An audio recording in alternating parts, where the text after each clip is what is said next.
What happens when two pastors who once stood shoulder to shoulder suddenly hit reverse and the internet starts asking why?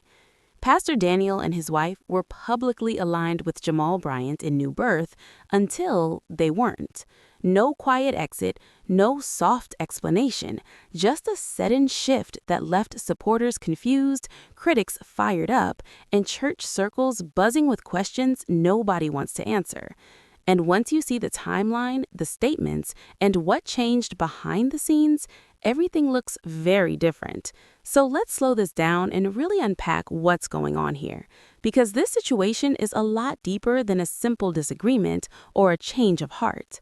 Over the past few weeks, Pastor Daniel and his wife have gone from being vocal supporters of Jamal Bryant and New Birth to noticeably distancing themselves, doubling back on previous statements, and leaving many people wondering what actually happened behind closed doors. Was this a theological disagreement, a leadership clash, pressure from their own congregation, or something far more strategic? In this video, we're going to walk through the full timeline, step by step. We'll look at Pastor Daniel's original alignment with Jamal Bryant, the public praise and shared platforms, and the moments that signaled unity. Then we'll examine the exact comments, actions, and shifts that caused people to say, wait a minute, like they just switched sides. You'll hear what was said publicly, what was quietly walked back, and how social media reactions played a major role in forcing this sudden pivot. By the end of this video, you won't just have opinions or rumors. You'll have concrete details, documented statements, and context that explain why this situation has become such a hot topic in church culture right now. And trust me, once we get into what happened next, the story takes a turn that nobody saw coming. To really understand why this sudden shift feels so jarring, we have to go back to the beginning. Pastor Daniel and his wife didn't just casually support Jamal Bryant in New Birth in passing. Their alignment was public, intentional, and repeated enough that people began to associate their ministry direction with his leadership style and influence. At the height of Jamal Bryant's visibility, especially during moments when New Birth was positioned as a hub for progressive Black church leadership, Pastor Daniel was vocal in his admiration. Sermons referenced Bryant's activism, interviews echoed similar language about social justice, church relevance, and community impact. On social media, there were reposts, affirmations, and moments of clear solidarity that told followers we're on the same page. And it wasn't just Pastor Daniel speaking, his wife played a visible role too. She amplified messages, defended certain criticisms aimed at Jamal Bryant, and at times positioned herself as a bridge between critics and supporters. That matters because when a pastor's spouse speaks publicly, especially in ministry spaces, it's rarely accidental. It's usually coordinated or at least understood to reflect the household stance. There were also shared spaces, conferences, panels, worship moments where names were mentioned with respect and alignment. This wasn't a hidden connection. It was a visible partnership that suggested trust, shared values, and mutual respect. To many watchers, it looked like Pastor Daniel was either being mentored by Jamal Bryant or at least moving in the same ideological direction. But here's where things get interesting. While supporters applauded the alignment, critics were already raising eyebrows. Some felt Jamal Bryant's leadership was too controversial, others questioned theological consistency, and some flat out warned that standing too close to New Birth's brand came with risks. At the time, Pastor Daniel and his wife didn't just ignore those warnings, they pushed back against them. Comments were made suggesting that critics were out of touch, afraid of change, or missing the bigger picture. That defensive posture is important because it shows this wasn't a passive relationship. They chose this alignment, and they defended it publicly. At first, the shift was so subtle that only the most observant people noticed. There was no announcement, no dramatic video, no official statement saying, "We've changed our position." Instead, it started with what wasn't being said anymore. Pastor Daniel's sermons stopped referencing Jamal Bryant's talking points. The language that once mirrored New Birth's messaging suddenly became more generalized, less specific, almost carefully neutral. Then came the social media silence. Posts that would normally be shared without hesitation were skipped. Big moments at new birth passed without acknowledgement. For a ministry couple that had once been very vocal, the quiet felt loud. Supporters brushed it off as coincidence at first, but critics didn't. They started connecting dots and asking questions in comment sections, live chats, and church gossip circles. The real red flag came when Pastor Daniel's wife, who had previously been quick to defend Jamal Bryant against online criticism, took a noticeably different tone.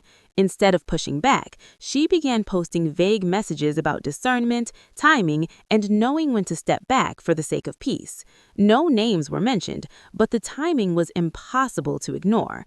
The posts landed right in the middle of renewed criticism aimed at Jamal Bryant in new birth.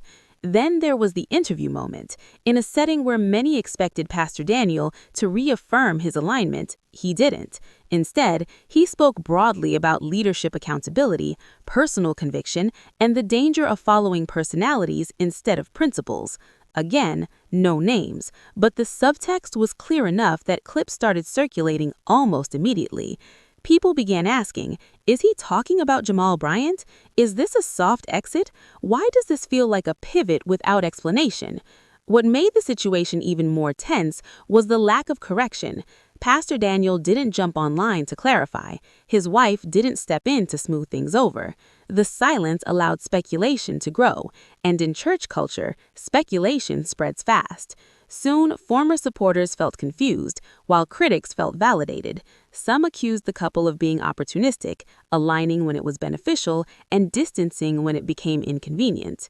Others believe something serious must have happened behind closed doors, something big enough to make them quietly reverse course without burning bridges publicly. And just when it seemed like this shift might stay in the realm of speculation, a few key moments pushed the situation into full-blown controversy. Statements were re-examined, old clips resurfaced, and people realized this wasn't just silence. This is where the story stops being about quiet distance and starts becoming about contradiction. Because once people went back and compared earlier statements to newer ones, the difference was impossible to ignore.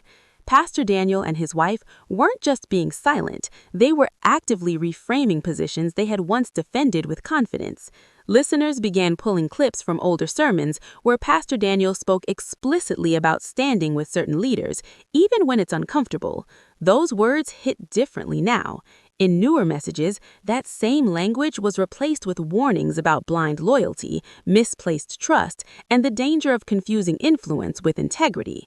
The contrast felt intentional, not accidental. His wife's shift was even more noticeable.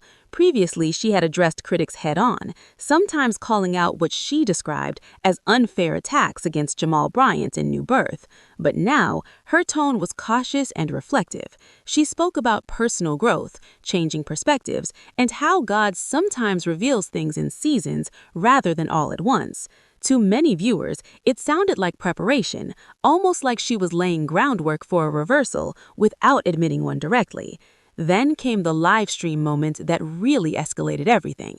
When asked directly about leadership accountability in the modern church, Pastor Daniel gave an answer that many interpreted as a direct response to Jamal Bryant's critics. He spoke about how influence brings responsibility, how leaders must be open to correction, and how silence sometimes can be a form of agreement. What stood out wasn't just what he said, but what he didn't say. He didn't defend Jamal Bryant, he didn't affirm new birth, and he didn't acknowledge their past alignment. That omission spoke volumes. Church bloggers and commentary channels immediately picked up on it. Side-by-side comparisons started circulating, old tweets next to new captions, past support next to present distance. And once those visuals hit social media, the narrative shifted from "they're being quiet" to "they're walking it back." Supporters felt blindsided. Some accused the couple of being opportunistic, aligning when it was beneficial and distancing when it became inconvenient. Others believe something serious must have happened behind closed doors, something big enough to make them quietly reverse course without burning bridges publicly. And just when it seemed like this shift might stay in the realm of speculation, a few key moments pushed the situation into full-blown controversy. Statements were re-examined, old clips resurfaced, and people realized this wasn't just silence. This is where the story stops being about quiet distance and starts becoming about contradiction. Because once people went back and compared earlier statements to newer ones, the difference was impossible to ignore. Pastor Daniel and his wife weren't just being silent, they were actively reframing positions they had once defended with confidence. Listeners began pulling clips from older sermons where Pastor Daniel spoke explicitly about standing with certain leaders, even when it's uncomfortable. Those words hit differently now. In newer messages, that same language was replaced with warnings about blind loyalty, misplaced trust, and the danger of confusing influence with integrity. The contrast felt intentional, not accidental. His wife's shift was even more noticeable. Previously, she had addressed critics head-on, sometimes calling out what she described as unfair attacks against Jamal Bryant and New Birth. But now, her tone was cautious and reflective.